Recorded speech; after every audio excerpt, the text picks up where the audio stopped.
अभी गायब है, कोई बात नहीं।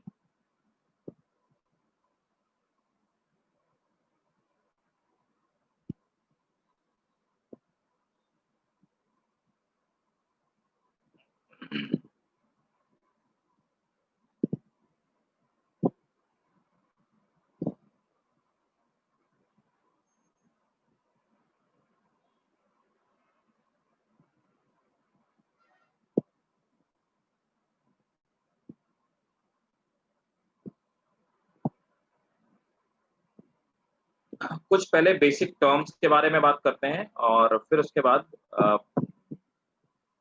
चलो मैं क्लासिफिकेशन एनिमल का बताता हूँ और उसके साथ मैं आपको बेसिक टर्म्स बताऊंगा, है ना।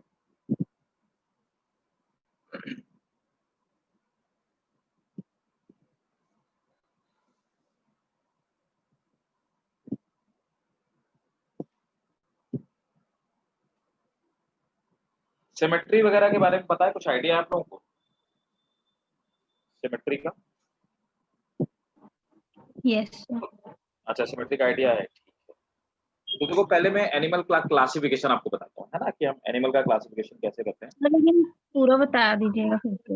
हाँ नहीं बताऊंगा, सबको टेंशन मत लो, बस पूछ रहा था जस्ट कि आपको थोड़ा बड़ा आइडिया है कि नहीं है। यस। तो देखो सबसे पहले जो एनिमलिया किंगडम है तो उसको हम कैसे डिवाइड करते हैं। तो एनिमलिया किंगडम के जितने सारे मेंबर हैं,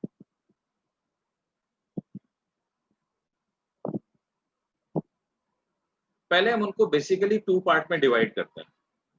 तो 2 पार्ट में हम लोग डिवाइड करते हैं।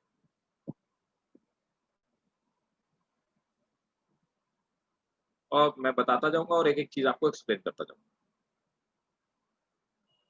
तो पहले इसको बेसिकली 2 पार्ट में डिवाइड करते हैं। अब ये डिवीजन किस बेसिस पे है? डिवीजन है इनकी कॉम्प्लेक्सिटी के बेसिस पे। तो कॉम्प्लेक्सिटी के बेसिस पे पहले एक तरफ उन ऑर्गेनिज्म को रखते हैं which have cellular level organisation. अब इस बात का मतलब क्या हुआ? इस बात का ये मतलब हुआ कि उनकी जो बॉडी है वो छोटे छोटे सेल का कलेक्शन है। So that is collection of cells. लेकिन वो मल्टी सेलुलर तो हैं, लेकिन उनकी बॉडी में जो सेल्स हैं वो टिश्यू के फॉर्म में कन्वर्ट नहीं है। तो सेल और टिश्यू में आपको डिफरेंस पता है ना, सेल और टिश्यू में क्लियर है ना भाई सबको? Yes sir, yes sir. ठीक है। अब देखो दूसरे वो ऑर्गेनिज्म जिनमें जिनकी बॉडी टिश्यू या तो टिश्यू में डिवाइडेड है ना, ऑर्गन सिस्टम, टिश्यू ऑर्गन या ऑर्गन सिस्टम, इस लेवल का जिनमें ऑर्गेनाइजेशन है, दूसरे में हम लोग उनको रखते हैं, है ना। अब देखो सेलुलर लेवल का ऑर्गेनाइजेशन सिर्फ एक ही फाइलम में पाया जाता है, वो जो आपका सबसे पहला फाइलम है। इसीलिए हम ये मानते हैं कि ये अनडेवलप्ड है। तो सबसे पहला जो फाइलम है वो पोरीफेरा है। तो पोरीफेरा में क्या होता है कि बॉडी जो होती है, जो सेल्स होती हैं, पोरीफेरा टिश्यूज में डिवाइडेड नहीं है ना। इनकी बॉडी में पोर्स पाए जाते हैं, इसलिए इनको पोरीफेरा कहते हैं। स्पॉन्जेस इसके मेंबर हैं, अभी तो हम पढ़ेंगे सबके बारे में, आपको जस्ट बताया जाओ एग्जांपल। तो स्पॉन्जेस जैसे इसके मेंबर हैं। तो पोरीफेरा में ना तो टिश्यूज पाए जाते हैं, ना ही कोई ऑर्गन पाया जाता है, ना ही ऑर्गन सिस्टम पाया जाता है। उनकी बॉडी जो होती है वो सेल्स का कलेक्शन है और हर सेल इंडिविजुअली अपना फूड लेती है, अपना एक्सक्रीशन करती है। उसका किसी दूसरे सेल से बहुत ज्यादा लेना देना नहीं होता है। तो बॉडी इसके टिश्यू लेवल पे ऑर्गेनाइज नहीं होती। अब आते हैं ये दूसरे वाले। अब इन दूसरे वाले जो ये हमारे हैं जिनका टिश्यू लेवल पे ऑर्गेनाइजेशन है, जिनका ये ऑर्गेनाइजेशन है, इनको फर्दर हम 2 पार्ट में फर्दर फिर से इनको हम डिवाइड करते हैं। ठीक है। तो अब देखिए 2 पार्ट कौन कौन से, इनको हम सिमेट्री के बेसिस पे डिवाइड करते हैं फर्दर 2 पार्ट। ठीक है। लुक,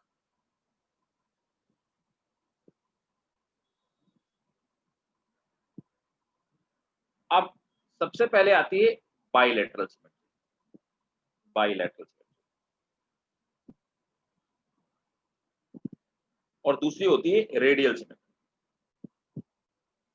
अब देखो बाइलेटरल या रेडियल सिमेट्री क्या है, आप क्लासिफिकेशन बाद में लिखना, पहले जो बेसिक चीज समझाऊं वो लिखिएगा, उसके बाद एक क्लासिफिकेशन को आप कॉपी कर लीजिएगा, है ना। अब देखो अगर हम किसी ऑर्गेनिज्म को 2 इक्वल पार्ट में डिवाइड कर सकें सिर्फ एक से एक लाइन से, मतलब कि वो लाइन जो पास होनी चाहिए वो उसके सेंटर से पास होनी चाहिए। तो देखो सपोज दैट ये फ्रॉग है, मान लो फ्रॉग है, या आप मान लो कि कोई फ्रॉग है। अभी क्या है कि फ्रॉग की जो बॉडी होगी, ये कोई फ्रॉग है या लिजार्ड, जो भी मानना हो आपको आप मान सकते हो।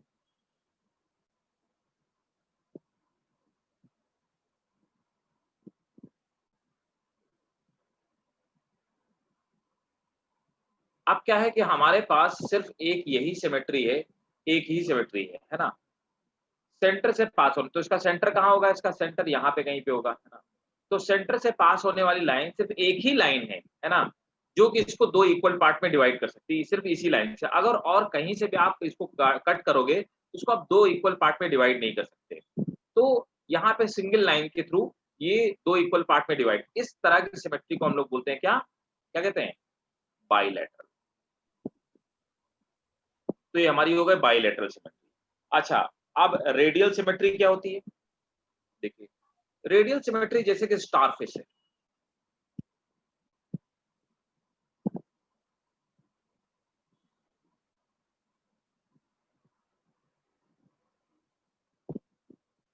अब स्टारफिश में क्या है, ये इसका सेंटर है ना। अब रेडियस से होकर पास होने वाली लाइन, किसी भी लाइन से, कोई भी ऐसी लाइन खींचे जो रेडियस से पास हो, इसको दो इक्वल पार्ट में कहीं से भी डिवाइड किया जा सकता है, तो इसको हम लोग बोलेंगे रेडियल सिमेट्री। ठीक है, आगे एक और टर्म आएगा बाई रेडियल सिमेट्री, वो भी मैं आपको बताऊंगा क्या है। तो बाइलेटरल सिमेट्री और रेडियल सिमेट्री, तो रेडियल सिमेट्री में रेडियस से होने वाली किसी भी लाइन से, रेडियस से पास होने वाली किसी भी लाइन से आप इसको डिवाइड करेंगे, ये दो इक्वल पार्ट में डिवाइड हो जाएगा, तो ऐसी सिमेट्री को रेडियल सिमेट्री बोलते हैं। और ऐसे ऑर्गेनिज्म जिनको सिर्फ एक ही लाइन के थ्रू दो इक्वल पार्ट में डिवाइड किया जा सके, उसको हम बाइलेटरल सिमेट्री बोलते हैं। तो ये बात आपने देख लिया। तो इसीलिए हमने ऑर्गेनिज्म को दो पार्ट में डिवाइड किया, एक वो ऑर्गेनिज्म जिनमें बाइलेटरल सिमेट्री पाई जाती है, दूसरे वो जिनमें रेडियल सिमेट्री पाई जाती है। अब देखिए जो बाइलेटरल सिमेट्री वाले ऑर्गेनिज्म है, फर्दर इनको हम फिर से दो पार्ट में डिवाइड करते हैं, not two part, three part में डिवाइड।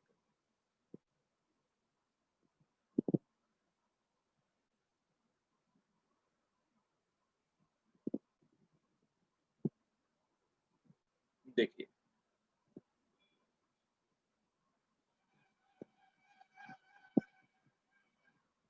अब ऐसे ऑर्गेनिज्म जिनमें सिमेट्री तो बाइलेटरल है, अब ये क्या है, दे आर विदाउट सीलोम।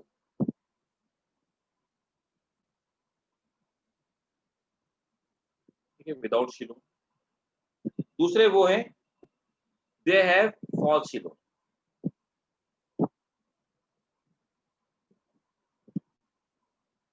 और तीसरे वो हैं दे हैव ट्रू सीलोम। अब कोई मुझे बता सकता है कि सीलोम क्या चीज होती है। अच्छा, जिनमें सीलोम नहीं है उनके लिए हम टर्म यूज करते हैं एसीलोमेट।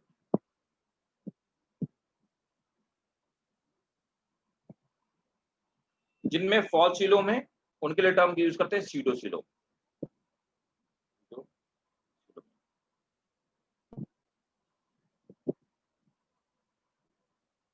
ठीक है, तीसरे जिनमें ट्रू सीलोम पाई जाती है उनको हम लोग बोलते हैं coelomate. So what is coelom, अच्छा कौन बता रहा है, body cavity known as coelom. अच्छा, current body cavity is known as coelom. ठीक है, देखो अब आप मेरी बात को ध्यान से समझिएगा, ठीक है ना। करण ने सही बताया। तो रीजन क्या होता है कि सपोज दैट कि कोई भी ऑर्गेनिज्म है ना, जैसे कि मैं अर्थवॉर्म को ले लूं। अर्थवॉर्म में क्या है, इसकी बॉडी है, इस बॉडी को हमने कट किया, हमने देखा कि कट करने के बाद इसमें क्या है, बॉडी में बीच में कुछ खाली जगह है, उस खाली जगह में कोई लिक्विड भरा है या कोई ऑर्गन भरा है, इस बॉडी कैविटी को हम लोग बोलेंगे सीलोम।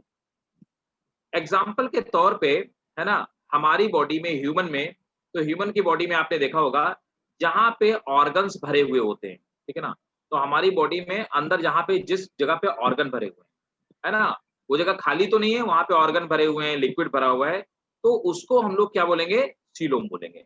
तो सीलोम क्या है, that is body cavity, body cavity having. अब उस बॉडी कैविटी में या तो फ्लूइड भरा हो और या फिर कोई ऑर्गन भरा होगा, वो मतलब खाली नहीं होगी, है ना। तो उन बॉडी कैविटीज को हम लोग सीलोम बोलते हैं। कुछ ऐसे ऑर्गेनिज्म होंगे जिनको क्या आप कट करोगे तो ऐसे ही सॉलिड होते हैं, उनके बीच में कोई भी क्या है, किसी भी तरह की खाली जगह नहीं पाई जाएगी, ना उसमें लिक्विड जगह ही नहीं होगी, ना तो लिक्विड होगा ना कोई ऑर्गन होगा। ऐसे ऑर्गेनिज्म को हम लोग क्या बोलते हैं, एसिलोमेट, जिनमें सीलोम ना पाए। क्लियर है ना भाई सबको, पक्का क्लियर है सबको? ठीक है, सर हाँ सर बेटा, आपने तो फ्लूइड लिखा और दूसरा क्या लिखा है? क्या क्या बेटा? Sir coelom body cover having fluid और दूसरा क्या है? Body cavity, body cavity having fluid और ऑर्गन, ठीक है। अब देखो अगर उसमें फ्लूइड भरा है तो वो तो सर स्यूडो आपकी सीलोम है। आवाज नहीं आ रही है। मेरी आवाज नहीं आ रही? आ रही है सर, आ रही है। आ रही है। अच्छा, मैं ये कह रहा था कि हमारी बॉडी के अंदर किसी भी ऑर्गेनिज्म की बॉडी के अंदर, जैसे हमारी बॉडी के अंदर क्या है कि देखो बाहर स्किन है, उसके बाद मसल्स हैं, उसके अंदर क्या है हमारे बोन्स का केज है, उसके बीच में एक जगह है। उस जगह में क्या भरा हुआ, हमारा हार्ट भरा हुआ है, लिवर भरा हुआ है, हमारे लंग्स भरे हुए हैं, हमारी इंटेस्टाइन भरी हुई, इस पूरी जगह को हमने सीलोम भरा। तो हम ये कहेंगे ह्यूमन के बारे में कि humans have coelomic cavity which is filled with organ, ठीक है। ऐसे ही अगर हम कुछ ऐसे ऑर्गेनिज्म होते कि तो हम लोग कौन हो गए, सीलोमेट हो गए। हमारी बॉडी में सीलोम कैविटी है और उसमें ऑर्गन भरा हुआ, मतलब ट्रू सीलोम है। अब दूसरा देखो, मान लो क्या है कि स्नेक है या कोई और दूसरा ऑर्गन है, मान लेते हैं, हालांकि स्नेक तो सिलोमेट होता है, मान लेते हैं कि कोई ऐसा ऑर्गेनिज्म है, उसकी बॉडी के अंदर क्या है, जगह तो है लेकिन उस जगह में ऑर्गन नहीं भरा, वहां पे लिक्विड भरा हुआ है, तो वो ट्रू सीलोम नहीं, उसको हम फॉल्स सीलोम बोलेंगे। कुछ ऐसे ऑर्गेनिज्म होंगे जिनके बीच में जगह ही नहीं होगी, स्पेस ही नहीं होगा, उनको हम लोग बोलेंगे एसीलोम, ठीक है। क्लियर? अब देखिए यस सर। आते हैं, है ना। तो सबसे पहले आया आपका पोरीफेरा। अब आओ देखो,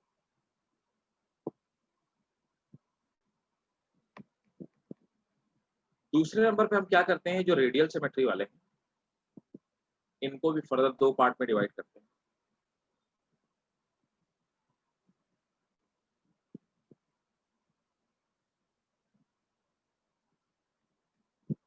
ठीक, अब इसमें समझना बात को, सबसे पहले पोरीफेरा आया, दूसरे नंबर पर जो हमारा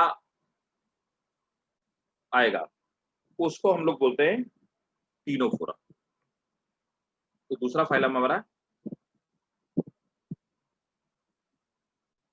टीनोफोरा। तो पहला क्या है, पोरीफेरा, दूसरा टीनोफोरा, तीसरा जो हमारा फाइलम है, third phylum, that is Cnidaria.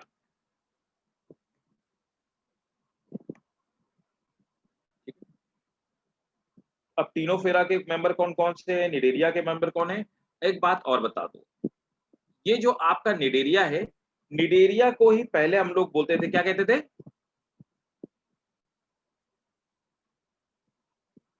Coelenterata. तो सीलेंट्रेटा निडेरिया फाइलम को ही सीलेंट्रेटा फाइलम के नाम से जाना जाता है, ठीक है। तो हमारा तीसरा हो गया निडेरिया और दूसरा सीलेंट्रेटा, पहला स्पोरीफेरा। अब आते हैं यहाँ पे बाइलेटरल वाले में। बाइलेटरल वाले में विदाउट सीलोम वाले जो हैं, इनमें से सबसे पहले आता है, चौथे नंबर पर आया हमारा प्लैटीहेल्मिन्थेस।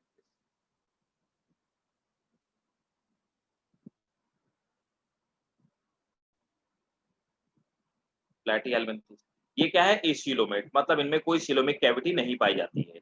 इसका मेंबर है जैसे हुकवर्म वगैरह, इसी के मेंबर है, और इसके मैक्सिमम मेंबर पैरासाइट है। अब आ जाते हैं पांचवें नंबर पे। पांचवें नंबर पर आता है एस्केलमेंथीस।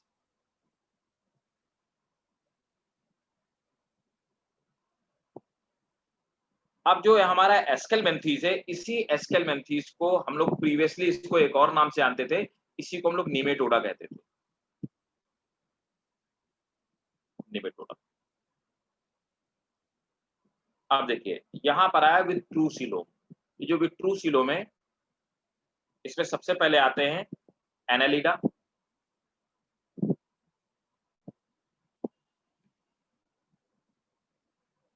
7 नंबर पे आता है ऑर्थ्रोपोडा।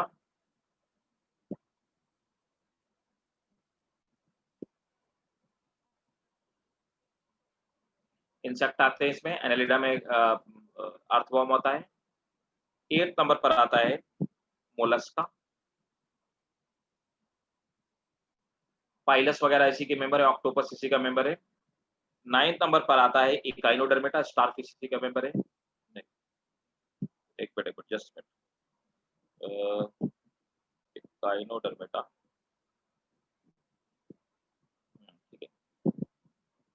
इकाइनोडर्मेटा में सिमेट्री रेडियल होगी, ये भी आपको बता दूं, बाइलेटरल रेडियल दोनों सिमेट्री होती है। अब बताऊंगा दोनों सिमेट्री कैसे होती है।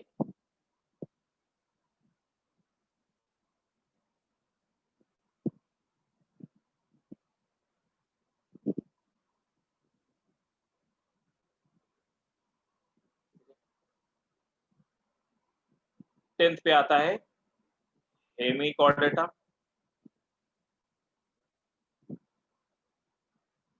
दिख रहा है ना सबको क्लियरली। और 11 नंबर पर आता है कॉर्डेटा। ये क्लासिफिकेशन नोट कर लीजिए, और जिसको जहां पे प्रॉब्लम है पहले पूछ लीजिए, फिर मैं आगे बढ़ूंगा। कहीं पे अगर सिलोम विलोम पे, क्योंकि बार बार एक चीज मैं और बताऊंगा अभी। सिमेट्री आपको बता दिया, और सिलोमेट एसिलोमेट बता दिया। चलो पहले इसको नोट कर लो, और कोई डाउट हो तो पूछो, फिर इसके आगे मैं बताता हूँ आपको। एक और चीज बताऊंगा कि डिप्लोब्लास्टिक और ट्रिप्लोब्लास्टिक क्या होता है।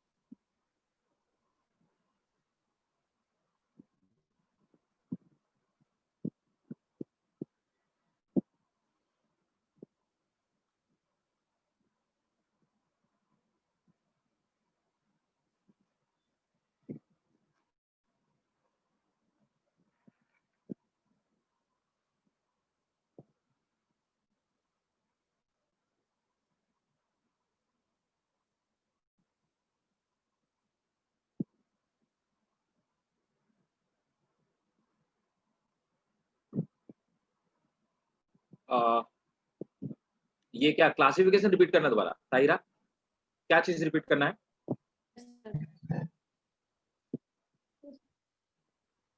ये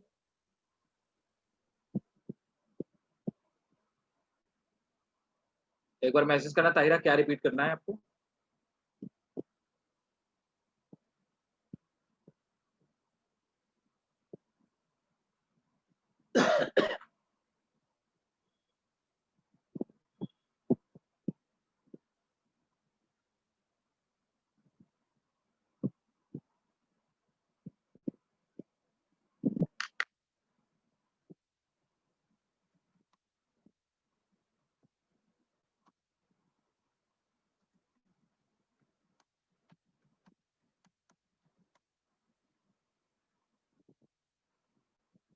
पोरीफेरा रेडियल, नहीं नहीं नहीं नहीं, पोरीफेरा एसिमेट्रिकल होता है, वो मैं भी आपको बताऊंगा।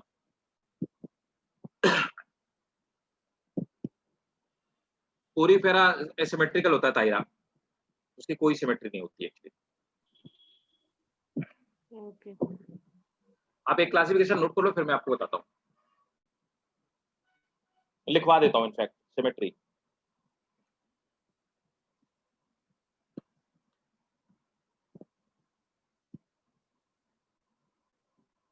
डन, नोट कर लिया सबने? सभी से हाँ ठीक, कर लो कर लो।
Done sir.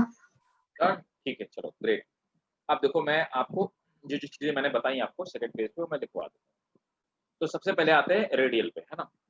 तो जैसे अभी ताहिरा ने मेरे से पूछा कि सर स्पॉन्जेस का क्या है। स्पॉन्जेस का क्या होता है, स्पॉन्जेस का कोई सीन नहीं, मतलब इनका फिक्स नहीं होता। एक स्पॉन्ज ये फैला हुआ है, उसका ये एक ये स्पॉन्ज है, दूसरा ये स्पॉन्ज है, और तीसरा बहुत सारे स्पॉन्ज, इसके आउट ब्रांचेस एक ही स्पॉन्ज के निकले हुए होते हैं। अब यहाँ पे डिफाइन करना, तो हम इसके लिए 3 टाइप की सिमेट्री एक्चुअली पाई जाती है, तो उसको हम सिमेट्री कहते ही नहीं है।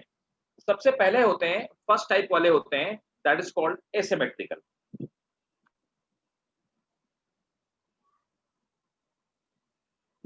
एसिमेट्रिकल तो नोट करेंगे।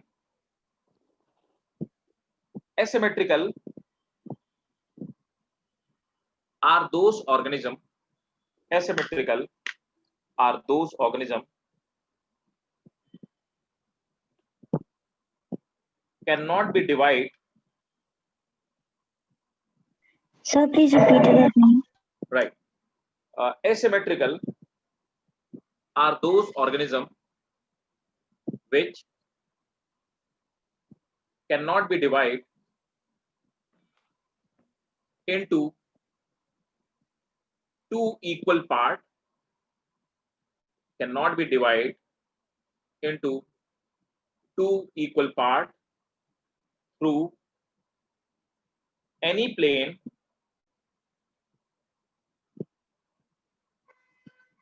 that passes through Sir, two equal part. by any plane which passes through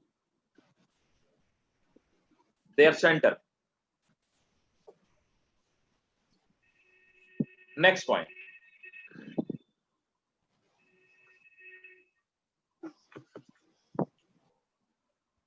अच्छा, इसी में एग्जांपल लिख लेना है, example sponges, example sponges. Excuse me sir, ये एसिमेट्रिकल किस चीज का पार्ट होता है सर? एसिमेट्रिकल मतलब आप इसको दो इक्वल पार्ट में कहीं से भी डिवाइड नहीं कर सकते हो। अगर आप सोचो कि मैं यहाँ से डिवाइड कर दूं, एक सेंटर, ये सेंटर हो गया, अब आप ये सेंटर से लाइन खींचते हो, आप सोचो यहाँ से मैं दो इक्वल पार्ट में डिवाइड कर दूं, यहाँ से डिवाइड कर दूं, यहाँ से डिवाइड कर लूं, तो इसको दो इक्वल पार्ट में डिवाइड नहीं किया जा सकता कहीं से भी, ठीक है ना। तो हम उसको, ये सिमेट्री का पार्ट है ना, तो उसको हम बोलेंगे एसिमेट्रिकल, ठीक है। Yes sir. और सर सो हाँ, दिस इज रेडियल के अंदर आता है ये? नहीं नहीं, रेडियल के अंदर नहीं आता। हाँ, asymmetrical is not, it is not any symmetry, ठीक है।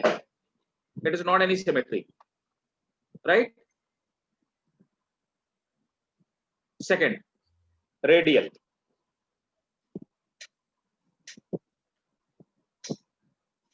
Radial symmetry, when any plane passes through center, any plane, when any plane passes through center, divide organism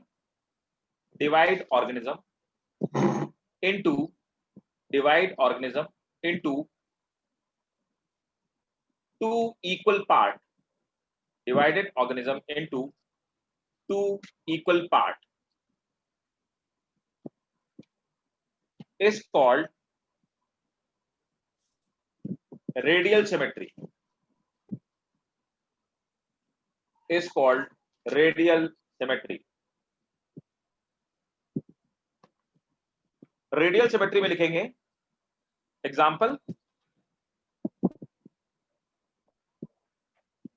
Echinodermata, है ना, ये रेडियल सिमेट्री में आएगा। इकाइनोडर्मेटा, तो इसमें बाइलेटरल भी पाई जाएगी। और दूसरे नंबर पर निडेरिया,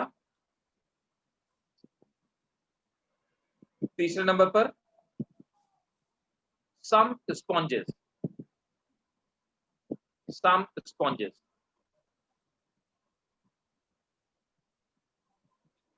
है ना। कुछ स्पॉन्जेस हैं, बताऊंगा कौन कौन से स्पॉन्जेस रेडियल आते हैं, ठीक है।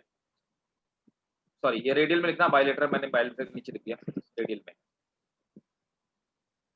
नेक्स्ट है bilateral symmetry.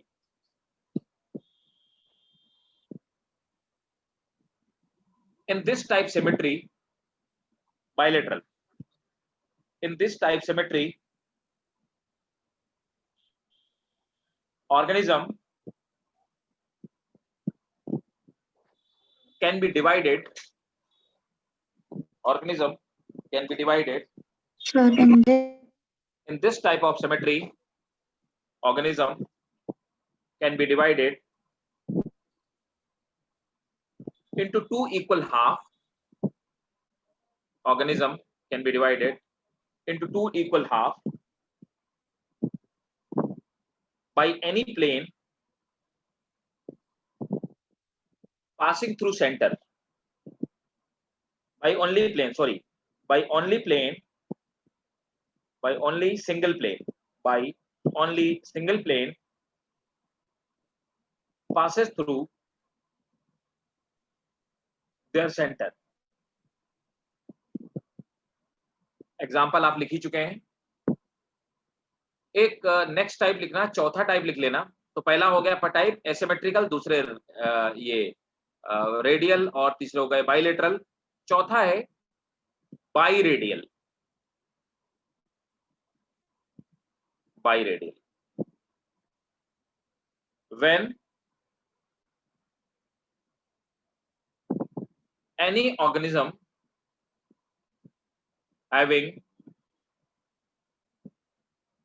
sir, what is the name again?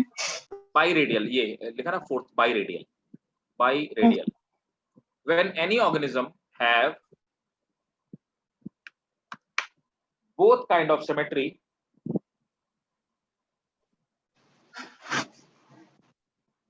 lateral, bilateral, when any organism have both kind of symmetry, bilateral as well as radial, we call it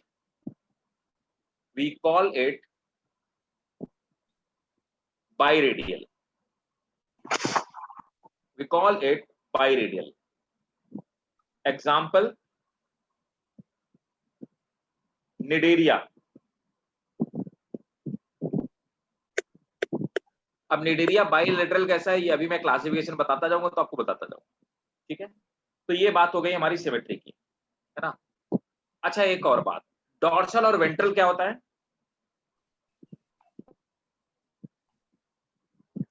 देखो, तो सपोज दैट कोई organism है ना, जैसे हम आप हैं, है ना।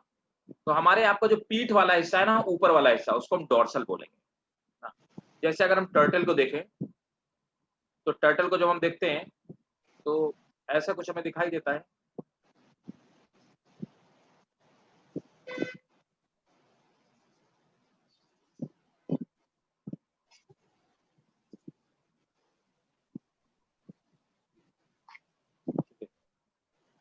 और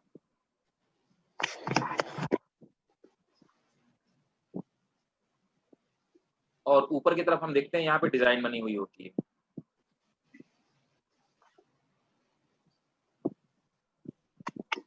नीचे की तरफ से लाइट येलो कलर का होता है, ऊपर से ग्रीन कलर का, ब्लैकिश टाइप का, डिफरेंट डिफरेंट कलर्स के होते हैं ऊपर से। तो ये टर्टल का जो ऊपर वाला पार्ट है, इसको हम लोग बोलेंगे डॉर्सल, और नीचे वाले पार्ट को क्या बोलेंगे? वेंट्रल। ऐसे ही याद रखना कि हमारा जो ह्यूमन का पीठ वाला पार्ट है ना, बैक वाला पार्ट, वो हमारा डॉर्सल पार्ट है, और जो पेट की तरफ वाला पार्ट है, स्टमक की तरफ वाला है ना, बेली की तरफ वाला, वो हमारा वेंट्रल पार्ट है। कुछ ऑर्गेनिज्म उनमें आप डॉर्सल वेंट्रल नहीं, अर्थवॉर्म आप देख के नहीं बता सकते इसका डॉर्सल पार्ट कौन सा है, वेंट्रल पार्ट कौन सा है।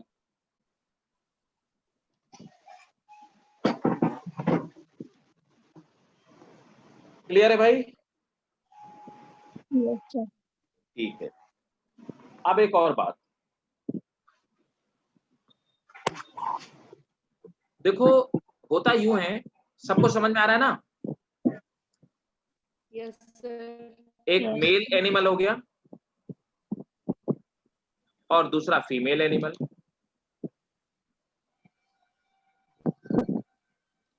तो मेल एनिमल प्रोड्यूस करता है स्पर्म और फीमेल एनिमल प्रोड्यूस करती है एग, जिसको हम ओवा कहते हैं। स्पर्म और एग, तो this is sperm, this is, तो ये हैप्लॉइड है और ये हैप्लॉइड है, दोनों आपस में फ्यूज हो जाते हैं और स्पर्म और एग दोनों आपस में फ्यूज होकर के डिप्लॉइड जाइगोट का फॉर्मेशन करते हैं।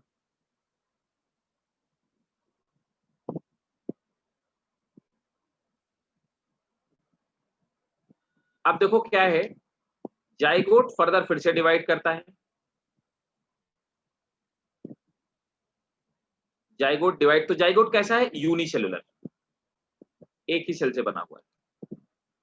जाइगोट फर्दर डिवाइड करता है। डिवाइड कैसे करता है, माइटोसिस से डिवाइड करता है। ठीक है, अब जाइगोट जब माइटोसिस के थ्रू डिवाइड करता है तो ये हो जाता है मल्टीसेलर।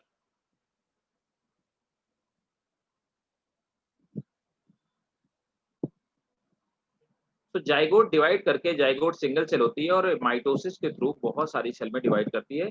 और हमें पता है कि माइटोसिस में एक डिप्लॉइड सेल से बाकी जो दो बनेगी वो दोनों ही डिप्लॉइड सेल का ही फॉर्मेशन होगा। तो बहुत बार माइटोसिस होती है जिससे मल्टीसेलर फॉर्म में डिवाइड हो जाता है। अब इसको हम लोग बोलते हैं एम्ब्रियो। ठीक है, अब देखिए एम्ब्रियो के बेसिस पे हम इसको दो पार्ट में डिवाइड करते हैं, है ना। तो पहला होता है एम्ब्रियो का टाइप डिप्लोब्लास्टिक। जो डिप्लोब्लास्टिक एम्ब्रियो होते हैं इनमें दो लेयर होती है एम्ब्रियो में। एम्ब्रियो में दो तरह की लेयर का फॉर्मेशन, एक ऐसी, तो पूरा का पूरा एम्ब्रियो दो लेयर में डिवाइड हो जाता है और इन्हीं दोनों लेयर से पूरे के पूरे ऑर्गेनिज्म का फॉर्मेशन होता है। तो अगर किसी भी ऑर्गेनिज्म का फॉर्मेशन उसके एम्ब्रियो की दो लेयर से हो तो उसको हम डिप्लोब्लास्टिक बोलते हैं। ये जो ऊपर वाली लेयर होती है उसको हम लोग बोलते हैं एक्टोडर्म, दिस इज एक्टोडर्म। और अंदर वाली जो लेयर होती है, तो देखो इस ऊपर वाली लेयर को कहते हैं एक्टोडर्म। से ऑर्गेनिज्म की स्किन वगैरह बन जाएगी, ऊपर की लेयर बन जाएगी, नेल्स वगैरह बन जाएंगे, हेयर वेयर बन जाएंगे, तो ये डिप्लोब्लास्टिक हो गई। और ये एक्टोडर्म हो गई।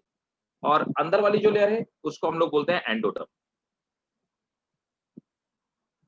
इनमें तीसरी लेयर का फॉर्मेशन नहीं होता, लेकिन इन दोनों के बीच में एक और लेयर पाई जाती है। यहाँ पर इन दोनों के बीच में एक और लेयर पाई जाती है। ये लिक्विड जैसा फॉर्मेशन होता है और ये जो लेयर पाई जाती है इस लेयर को हम कहते क्या है, दिस इज कॉल्ड मीसोग्लोइया।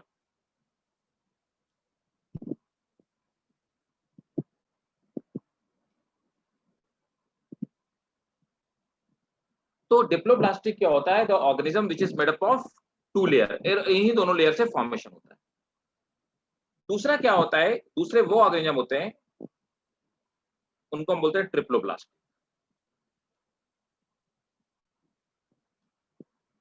उनका जो एम्ब्रियो होता है वो तीन पार्ट में डिवाइड होता है। तो embryo get divide into three part.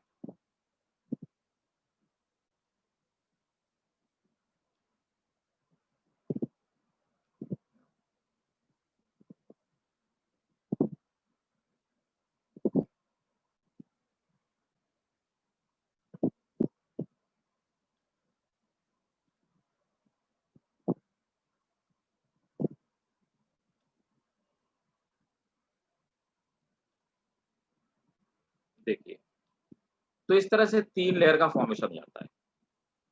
जो सबसे बाहर वाली लेयर है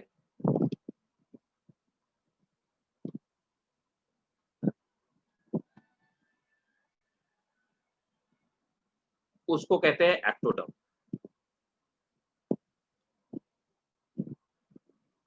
बीच वाली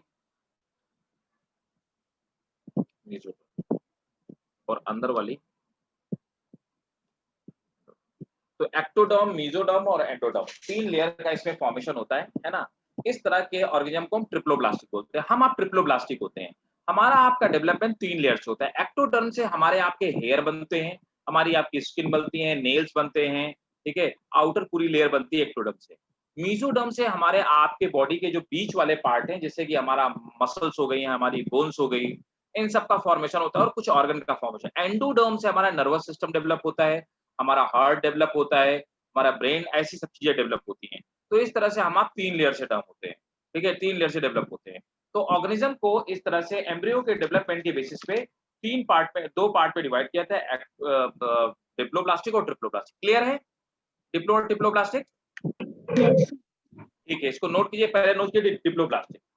डिप्लोब्लास्टिक, अब डिप्लोब्लास्टिक कौन-कौन से होते हैं मैं पहले लिख देता हूँ एग्जांपल, फिर बाद में आपको नोट भी करवा देता हूँ। तो डिप्लोब्लास्टिक के देखो एग्जांपल हैं, पोरीफेरा,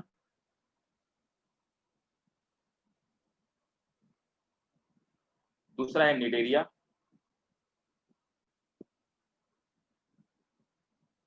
ये सब डिप्लोब्लास्टिक है। ट्रिप्लोब्लास्टिक में देखो कौन-कौन से आ गए। ट्रिप्लोब्लास्टिक में सभी तरह के कॉर्डेट, कॉर्डेटा हो गया है ना, और इंसेक्टा हो गया है ना, मतलब ऑर्थ्रोपोडा हो गया, वगैरह वगैरह।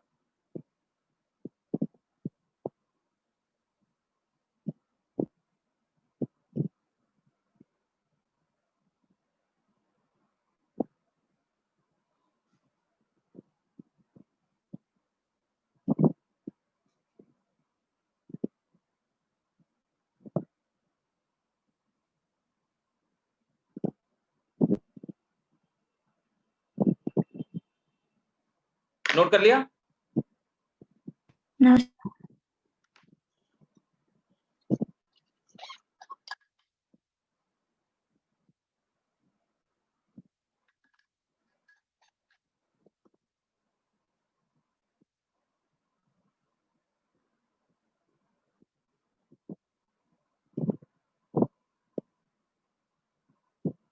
ठीक है, चलिए नोट कीजिए। इफ एम्ब्रियो, इफ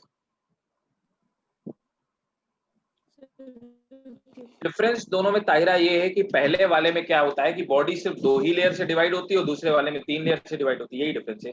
मतलब पहले वाले में आप देखिए, पहले वाले में 2 ही लेयर है। मीजोग्लोइया तो एक लिक्विड की कोई लेयर नहीं है, पहले वाले में सिर्फ 2 ही लेयर है, एक्टोडर्म और एंडोडर्म। इसमें मीजोडर्म नहीं है, इसमें 3 लेयर है, एक्टोडर्म, दूसरी मीजोडर्म और तीसरी एंडोडर्म, ठीक है। यहाँ पे मीजोडर्म नहीं है, यही डिफरेंस है दोनों में।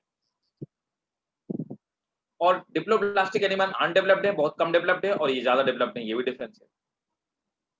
तो नोट करेंगे, if 37. the embryo of organism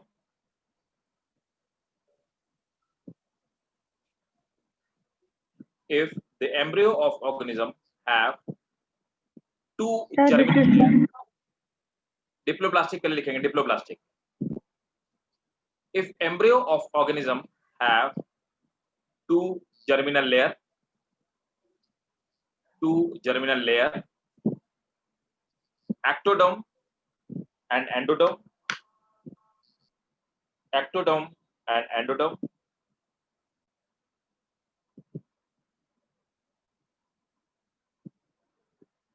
the animal is called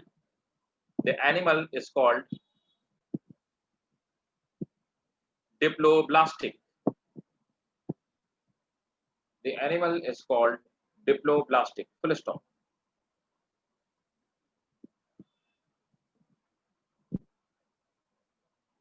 If the embryo of animal have 3 germinal layer, if embryo of organism have 3 germinal layer, ectoderm, mesoderm ectoderm, mesoderm, and endoderm. Ectoderm, mesoderm, and endoderm. This kind of organism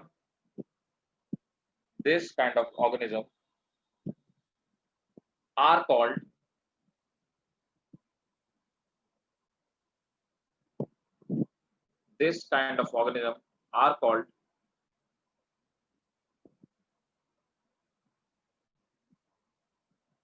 triploblastic.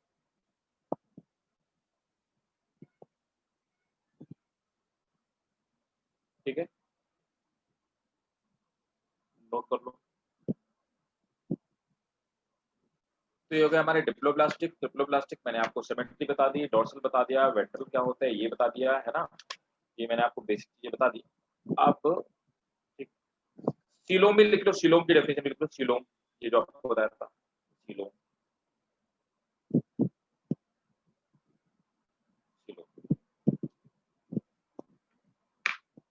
तो note करेंगे. Coelom is a cavity. Coelom is cavity which is found in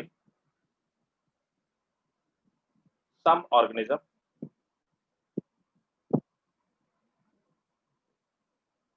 It may be filled with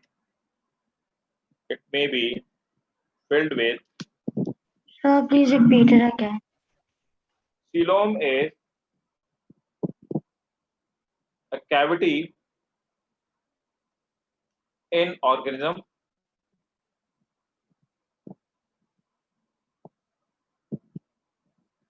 which may be filled with fluid or organ.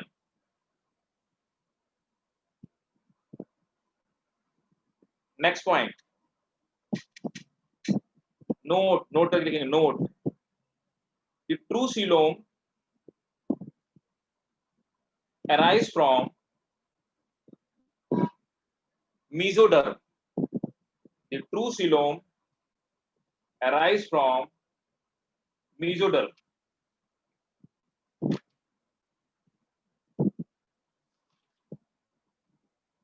Done. ठीक है.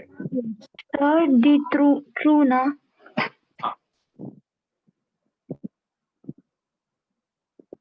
Largest phylum कौन सा है? Largest phylum, कुछ factual चीज बताता हूं. लार्जेस्ट फाइलम कौन सा है एनिमल किंगडम में? The largest phylum of animal kingdom is arthropoda.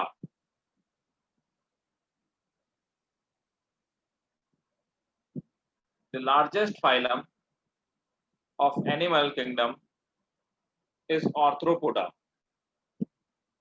Next point. Arthropoda. तो फाइलम को हम कन्वर्ट करते हैं क्लास में. हम लोग पहले बात कर चुके हैं क्लासिफिकेशन में. सर लार्जेस्ट क्या है सर? लार्जेस्ट फाइलम बेटा, फाइलम. तो हमने टोटल अभी फाइलम पढ़े ना, इतने सारे. देखो ना, इतने सारे फाइलम पढ़े. इनमें ये सब फाइलम ही है. तो हमने एनिमलिया जो किंगडम है, आपने उसको किसमें डिवाइड किया? एनिमलिया किंगडम को आपने 11 फाइलम में कन्वर्ट किया है ना. तो एनिमल्स को हम फाइलम में डिवाइड करते हैं. तो इनमें से सबसे बड़ा फाइलम कौन सा है? आर्थ्रोपोडा. ठीक. तो arthropoda is largest phylum of animal kingdom. Phylum को फर्दर डिवाइड करते हैं हम क्लास में. So largest class is insecta. तो इंसेक्टा इसी का क्लास है. Largest class of animal kingdom,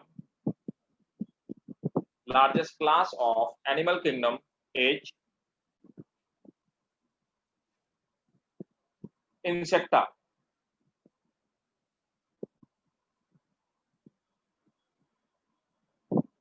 कौन से ऐसे फाइलम हैं जिनके मेंबर एक्सक्लूसिवली मरीन है? पूछा हुआ क्वेश्चन है नीट में. ठीक है, बताइए भाई.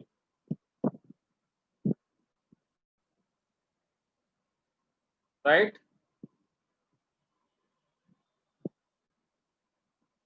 ठीक है, नोट करेंगे। आवाज आ रही है? Yes sir.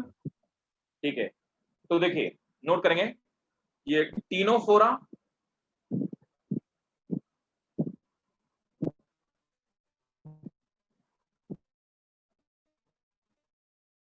टीनोफोरा,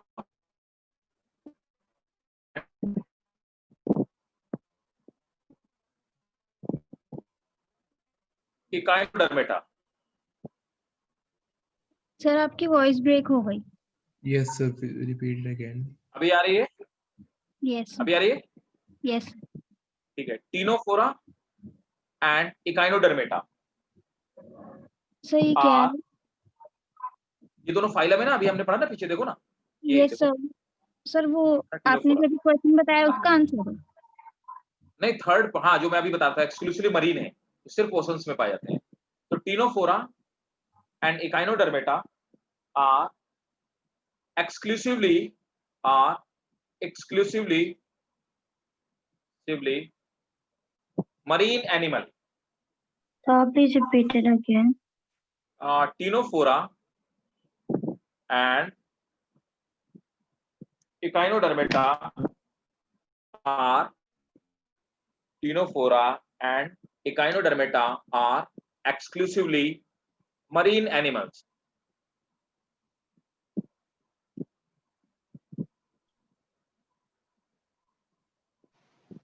ठीक है, अब स्टार्ट करते हैं फाइलम पोरीफेरा से। Sir, please wait. Sir, exclusively marine animal, मतलब इनके नोट कर सकते हैं, that is they are not found in fresh water. इन दो फाइलम के जो मेंबर हैं, इस फाइलम में जितने सारे एनिमल्स आते हैं वो फ्रेश वाटर में नहीं पाए जाते, वो सिर्फ सॉल्टी वाटर में पाए जाते हैं। आप समझ में आया? मतलब कि इस फैमिली के जो मेंबर हैं, इस फाइलम के जो मेंबर हैं, वो सिर्फ ओशंस में पाए जाएंगे, वो रिवर में नहीं पाए जाएंगे, वो लेक में नहीं पाए जाएंगे, वो पॉन्ड में कभी नहीं मिल सकते हैं। क्लियर? ठीक है, अब स्टार्ट करें। सबसे पहला फाइलम है पोरीफेरा। किसी को डाउट हो यहां तक बताइए पहले, एनी डाउट? ठीक है, तो अब देखिए स्टार्ट करते हैं पोरीफेरा से। वेट,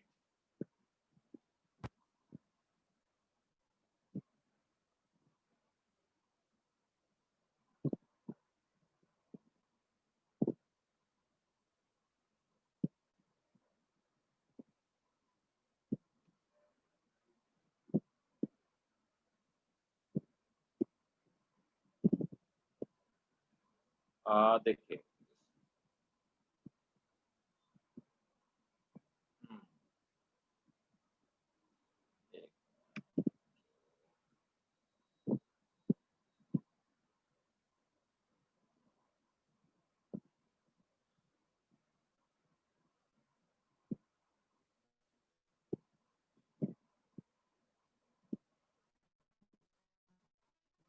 देखो, ये स्पॉन्जेस है, ये स्पॉन्ज की एनाटॉमी है, दिख रहा होगा ना आपको। तो सबसे No. पहला हमारा जो फाइलम है, तो पहला फाइलम आप लोग हेडिंग डालेंगे पोरीफेरा। पोरीफेरा में जो पहला मेंबर है ना, जो मेंबर आता है, इसको हम लोग बोलते हैं, ये स्पॉन्जेस है ना, they are called sponges. Sponges क्या है, आप देख पा रहे होंगे कि इनकी बॉडी में छोटे छोटे पोर पाए जाते हैं। द एनिमल्स हैव पोर, पोर माने होता है छेद, है ना, होल्स। ठीक है, तो दे हैव स्मॉल पोर, है ना। तो अब ये जो पोर होते हैं छोटे छोटे, ये जैसे पोर दिख रहा है इसमें, ये आपको पोर दिख रहा होगा। ठीक है, तो दे आर पोर्स। इन पोर से वाटर एंटर करता है, यहां से वाटर एंटर करता है। देखिए यहां से आया, यहां से वाटर एंटर किया, बीच में खाली जगह होती है जिसको हम सेंट्रल कैविटी कहते हैं, और इसी को स्पॉन्जोसील कहते हैं। सेंट्रल कैविटी, बीच में खाली जगह है, और यहां से वाटर बाहर निकल जाता है, एक बड़ा सा मुंह पाया जाता है, इसको हम ऑस्कुलम कहते हैं। तो जिस मुंह से बाहर निकलता है उसको हम ऑस्कुलम कहते हैं। क्लियर है? और इन पोर्स को, ये जो पोर्स पाए जाते हैं, छोटे छोटे पोर्स होते हैं, these pores are called ostia. ठीक है, ये एनिमल मूव नहीं करते, ये एनिमल रॉक वगैरह से चिपके होते हैं। जिस बेस से कोई भी एनिमल या कोई भी प्लांट, कोई एल्गी चिपका होता है, हम पढ़ चुके हैं, उसको हम लोग बोलते हैं substratum. So they remains attached with substratum, मतलब ये एक जगह से दूसरी जगह जा नहीं सकते हैं, ठीक है ना। और ये इसको हम ऑस्कुलम बोलते हैं और छोटे छोटे वालों को ऑस्टिया कहते हैं। आप देखो इसकी जो वॉल है, हमने इसकी लेयर को कट किया, इसका ट्रांसपोर्ट सेक्शन देखते हैं। तो सबसे जो आउटर आपको लेयर दिख रही होगी, उस आउटर लेयर में देखिए यहाँ पर जो छेद दिख रहे हैं उनको हमने पोर्स, इनको पोर्स बोला, और इस पोर्स को, इस कैविटी को हमने ऑस्टिया कहा। इसमें कुछ कांटे जैसे स्ट्रक्चर बाहर निकले, इनको हम स्पाइक्यूल्स बोलते हैं। स्पाइक्यूल्स छोटे छोटे कांटे होते हैं। आउटर जो लेयर है, उस लेयर को हम एपिडर्मल सेल बोलते हैं। उसके अंदर बीच में एक लेयर पाई जाती है जिसको हम अमीबॉइड, जो बताया था ना, मीजोग्लोइया जो पाई जाती है, ये देखिए, इसको मीजोहाइल बोलते हैं। तो पहली लेयर है एपिडर्मल सेल की, दूसरी लेयर है बीच में लिक्विड है, मीजोहाइल है, इसमें बीच बीच में अमीबॉइड सेल पड़ी हैं। सबसे आखिरी में जो तीसरी लेयर है, उन वो बनी है कॉलर सेल से। ये जो कॉलर सेल है, अब देखो ये कॉलर सेल क्या काम करती है, बहुत ध्यान समझना, जहां नहीं समझ में बताना मेरे को। कॉलर सेल जो है वो इस तरह की है, ये देखिए,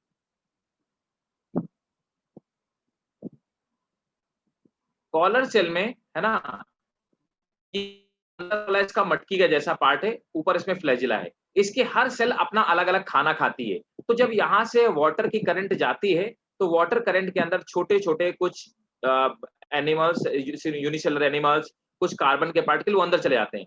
जब वो अंदर चले जाते हैं, तो ये जो कॉलर सेल्स हैं, कॉलर सेल्स क्या करती हैं कि ये इनको, एनिमल्स को अपने अंदर कैच कर लेती हैं। वो यूनिसेलुलर, जैसे अमीबा हो गया, पैरामीशियम हो गया, उनको अंदर ले लेती है, और अंदर लेने के बाद उसको खा जाती है, ठीक है ना। तो कॉलर सेल यहाँ पे जाकर के क्या करते हैं, डाइजेस्ट करने का काम करते हैं, डाइजेशन का काम, ठीक है, समझ आया। तो ये 3 लेयर से मिलकर बना होता है। आउटर एपिडर्मल, बीच में जो लेयर उसको मीजोहाइल बोलते हैं, मीजोहाइल में पाए अमीबॉइड सेल्स पाई जाती हैं। इनर लेयर जो है ये ऐसे घड़े के जैसे शेप वाली है ना, पिक्चर शेप वाली एक स्ट्रक्चर से बनी, इनको हम कॉलर सेल बोलते हैं। हर कॉलर सेल अपना अलग अलग खाना खाती है, मतलब ये इंडिविजुअल सेल से मिलकर बना है, ये टिश्यूज के फॉर्म में कन्वर्ट नहीं है, ठीक है। बीच में एक सेंट्रल पार्ट, उसको हम सेंट्रल कैविटी कहते हैं। क्लियर है भाई? सर ये वाटर लेता ही क्यों है जब इसको वाटर स्प्लैश कर देना है तो? बेटा उसमें उस वाटर, उसी के थ्रू क्या करता है, फूड तो अंदर आ रहा है पहले चीज, ठीक है ना। तो वाटर क्यों लेता है, पहले उसको फूड चाहिए, तो वाटर करंट के थ्रू फूड आ रहा है। दूसरी चीज क्या है, उसी वाटर करंट के थ्रू ऑक्सीजन डिसॉल्व होकर के आ रही है ना। तीसरा क्या है, इसकी बॉडी में जो एक्सक्रीटरी मटेरियल है ना, तो ये एक्सक्रीटरी मटेरियल भी उसी वाटर करंट के थ्रू बाहर निकल जा रहा है, एक्सक्रीशन। कुल मिला करके फूड लेने के लिए, ऑक्सीजन लेने के लिए और एक्सक्रीशन के लिए, इसके लिए इनको वाटर करंट की जरूरत है। सर तो समझे? ये सिर्फ वाटर्स में ही होते हैं? ये मरीन होते हैं, ये मेनली ओशंस में पाए जाते हैं। आपने देखा होगा स्कूबा डाइविंग में लोग नीचे जाते हुए दिखाई देते हैं ना, वो स्पॉन्जेस जो होते हैं। अच्छा, ओके सर। इस डायग्राम को बनाना पड़ेगा आपको।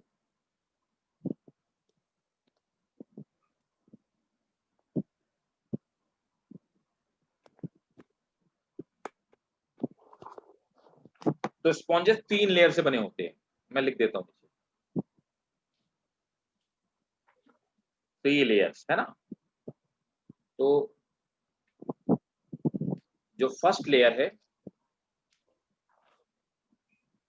उसको हम लोग बोलते हैं, आउटर लेयर जो है, एपिडर्मल लेयर, ठीक है।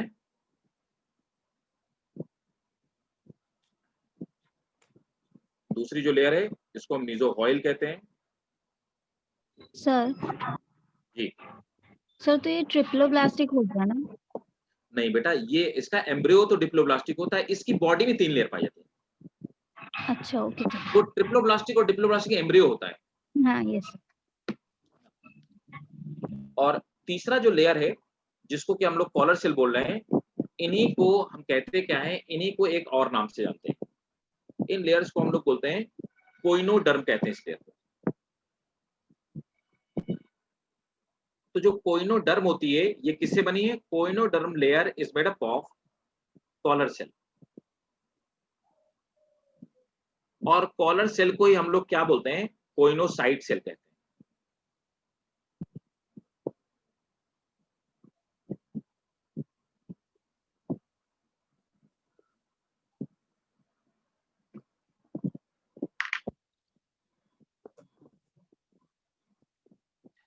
याद रखना ऑस्टिया के थ्रू ये वाटर लेते हैं और ऑस्कुलम के थ्रू बॉडी से बाहर निकाल देते हैं।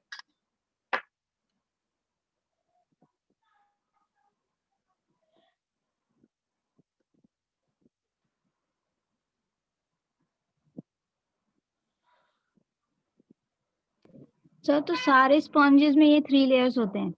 ये बेटा सारे स्पॉन्ज में 3 लेयर।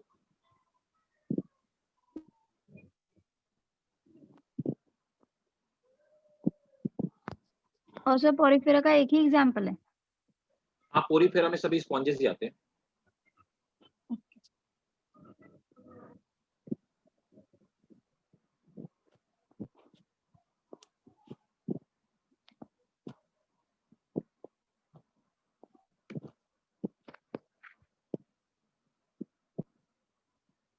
नोट कर लेना तो मुझे मैसेज करना।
Sir done. Done. Yes sir.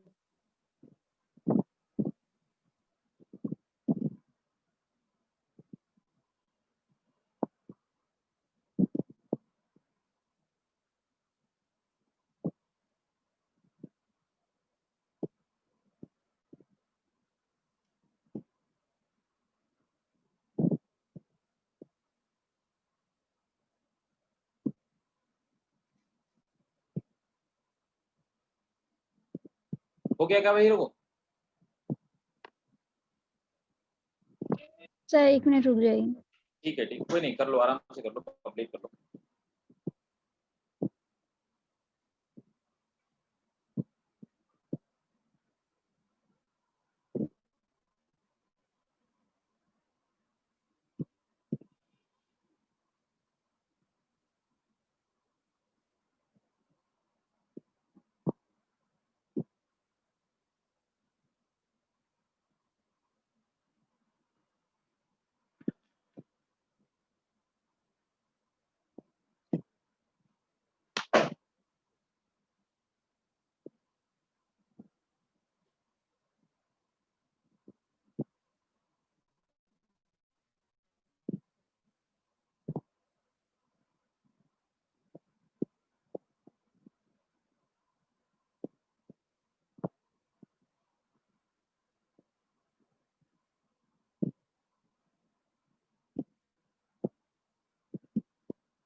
Done sir.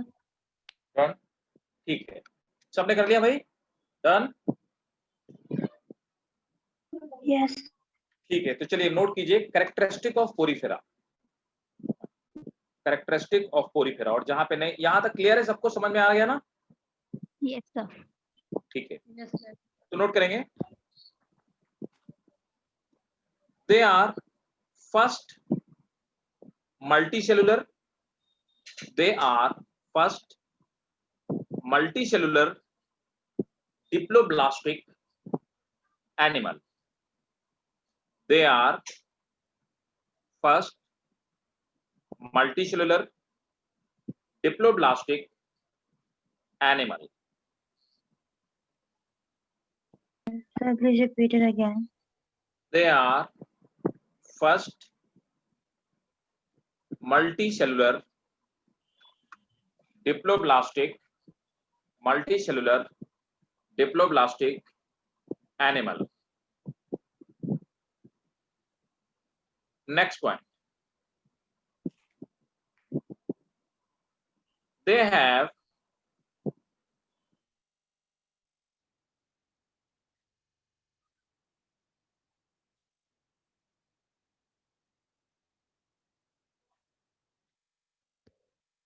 Sir. Sir.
Hello, am I audible? Yes, sir. आवाज आ रही ना? Yes, sir. I don't know how did I got disconnected. ठीक है, तो दैट इज, मैं ये लिखवा रहा था, that is body is point repeat कर दीजिए ना, हाँ सेकंड पॉइंट से बोल दीजिए आप, दे है। वही सेकंड पॉइंट में बोल रहा था कि क्या क्या लिखवाया था आपको? सर दे हैव लिखवाया था आपने। हाँ, they have cellular level organisation, they have cellular level organization, that is body is not made up of tissues, body is not made up of tissues. Next point, body have body have three layers, body have three layers, है ना? वो तीनों layer मैंने आपको बताई अभी। Body have three layers, first pinacoderm, first pinacoderm और epidermal layer, first pinacoderm और epidermal layer, which is protective,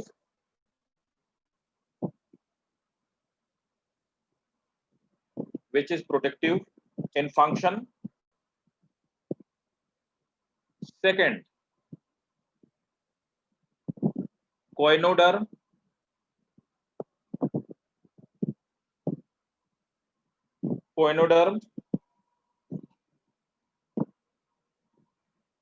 it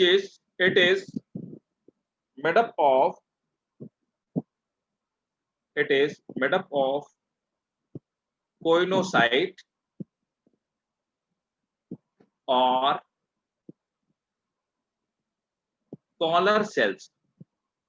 It is made up of coinocyte or collar cell. They are flagellated and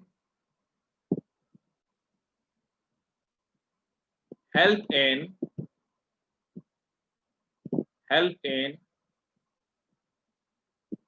digestion of food. C. Third, sir ji sir एक बार आप flagellated का मतलब बता सकते हैं? Flagellated मतलब बेटा ये देखो, यहाँ पे फ्लैजिला थे ना, ये हमने पढ़ा था कि ये इस तरह की सेल है ना, और इस सेल में यहाँ पे इस तरह का एक हेयर लाइक स्ट्रक्चर निकला है, उसको हम फ्लैजिला कहते हैं। याद है ना, मैंने आपको बताया लास्ट क्लासेस में, फ्लैजिला यस जो मूवमेंट में हेल्प करते हैं, याद है ना? एल्गी Yes, में sir. बताया था, क्लेमाइडोमोनास में थे, बैक्टीरिया में थे, है ना? Yes sir. तो ये हेयर लाइक स्ट्रक्चर है, ये क्या करते हैं, ये फूड को लपेट करके अंदर ले आते हैं, है ना? तो Yes. फूड को सेल के अंदर, मुंह के अंदर तक लाने में हेल्प करते हैं। ठीक, यस सर, आगे सर। ठीक है। थर्ड है मीजोहॉइल,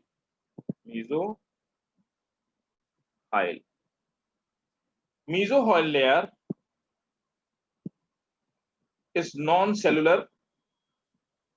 Mesohyoid layer is non-cellular. It is made up of amoebocyte. It is made up of amoebocyte cells. It is made up of amoebocyte cells.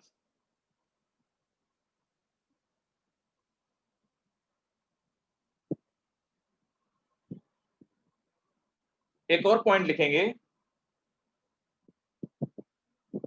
Amoebocyte से मतलब? ये अमीबा की जैसी इस तरह की दिखने वाली सेल्स, जो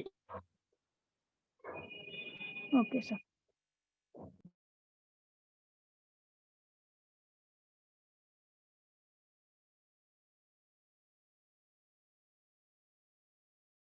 इस तरह की अमीबोसाइट सेल्स। नेक्स्ट है germinal cells. Germinal cells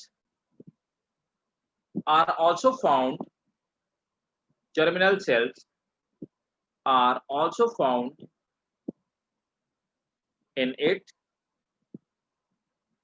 So germinal cell किसका part होता है sir? Germinal cells they are part of this one.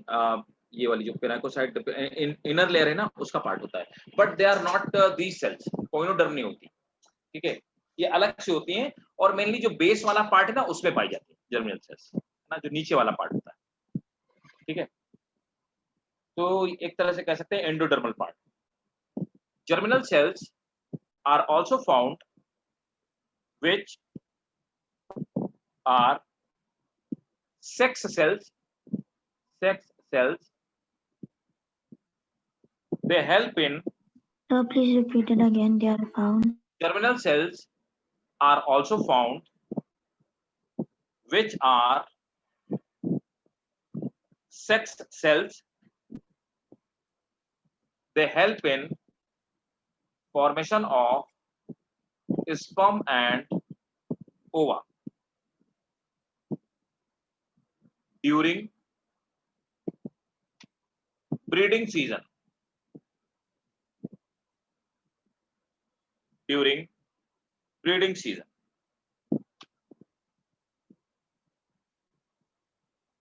Next point.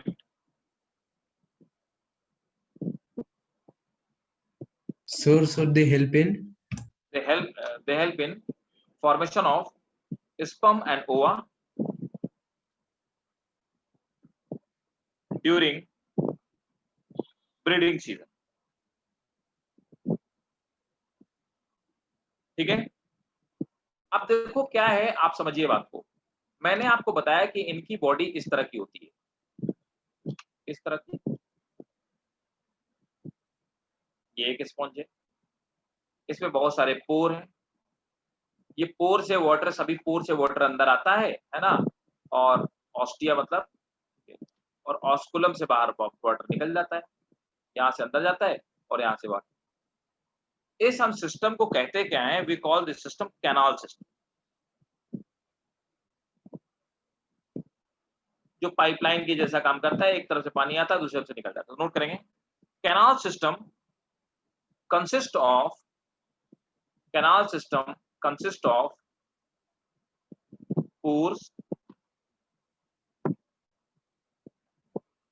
Canal and osculum, pores, canal and osculum. Next point, जो बीच में जगह थी उसको हमने बोला था central cavity.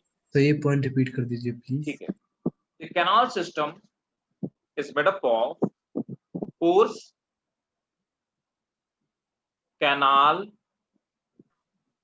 And osculum. Next point, the central body cavity, जो बीच में खाली जगह थी, the central body cavity is called spongiocele.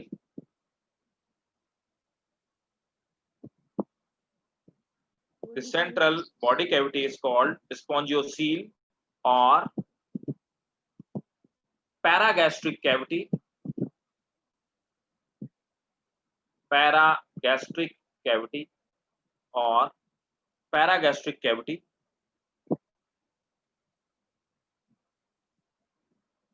Full stop. The continuous water flow through canal. The continuous water flow through canal bring. Sir, please repeat that. The continuous water flow through canal brings food and oxygen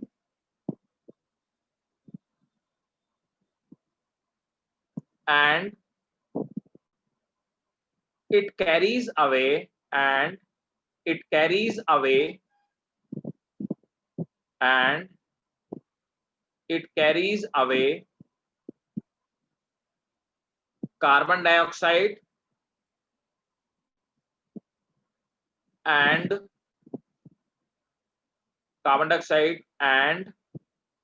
excretory material.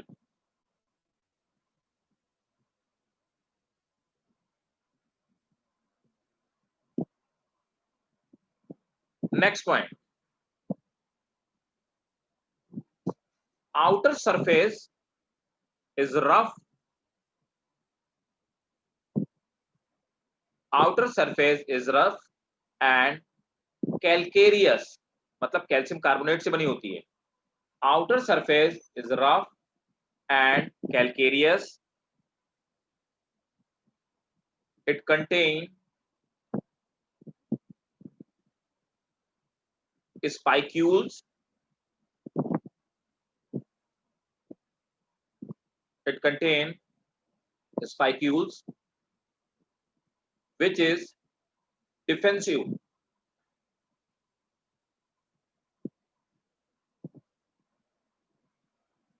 ठीक है. Next point. Sir which is हाँ बेटा क्या हुआ? Sir which is आवाज नहीं आ रही आपकी, थोड़ा तेज बोलिए. which is defensive. हाँ defensive. Next point. respiration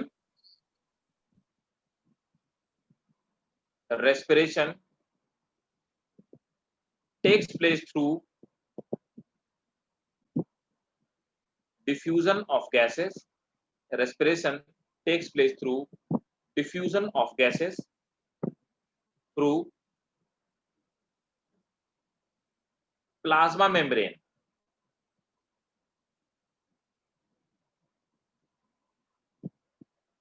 Sir, please repeat the whole point again. Respiration takes place through diffusion. Respiration takes place through diffusion through plasma membrane. Next point. Reproduction is both sexual as well as asexual. Reproduction is both sexual as well as asexual.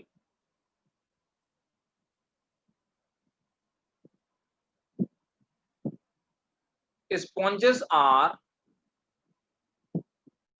hermaphrodite. क्या होता है? The sponges are hermaphrodite. क्या होता है hermaphrodite? Those animals have male and female sex organ both in same body. एक ही organism के अंदर अगर मेल और फीमेल दोनों ही सेक्स ऑर्गन पाए जाएं तो उसको हम हर्माफ्रोडाइट या इसी को आप बाइसेक्सुअल कहते हो. एक ही बात, समझ गए? पर एनिमल्स में हम ये टर्म यूज करते हैं हर्माफ्रोडाइट. तो स्पॉन्जेस क्या होते हैं? They are hermaphrodite, means both male and female sex organ both are found. ठीक है, क्लियर है भाई? Yes, sir. So this was all about the sponges. ये था हमारा स्पॉन्जेस. समझ आया? किसी को डाउट है कोई? No, sir. No, sir. नहीं? पक्का क्लियर है ना जो अभी तक हमने पढ़ा? Yes, sir. ठीक है, गुड. तो Yes, नेक्स्ट sir. क्लास में हम लोग पढ़ेंगे ये अगले मतलब आगे के फाइलम. कोशिश करेंगे कि एटलीस्ट 4 फाइलम तो एक क्लास में हम लोग कवर करें. ठीक है ना? आज तो हमने जनरल फीचर भी पढ़े, एनिमलिया किंगडम के क्लासिफिकेशन भी पढ़ा, इसलिए एक ही फाइलम हुआ. बट जनरली कोशिश करेंगे कि 4 फाइलम हम लोगों की कवर हो जाए. क्लियर है? Yes, sir. Yes, sir. ठीक है, तो चलिए मिलते हैं नेक्स्ट क्लास में. ठीक है, Thank bye bye. you. Thank you, sir. Welcome बेटा.